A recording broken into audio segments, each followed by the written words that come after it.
আসসালামু আলাইকুম। আলহামদুলিল্লাহ, আল্লাহর কাছে লাখ লাখ শুক্রিয়া। আজকে আসলাম জমি ভরাট করার জন্য, বিডি বালু ভরার জন্য, জায়গা ভরাট করার, মাটি বালু।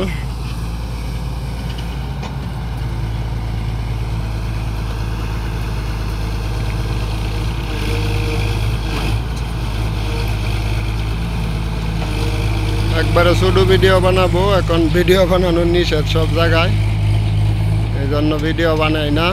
আমাদের দুর্গাপুর ঘাট ছাড়ক, ইনশাল্লাহ ভিডিও দেবো প্রতিদিন। চ্যানেলটা সাবস্ক্রাইব করে রাখবেন।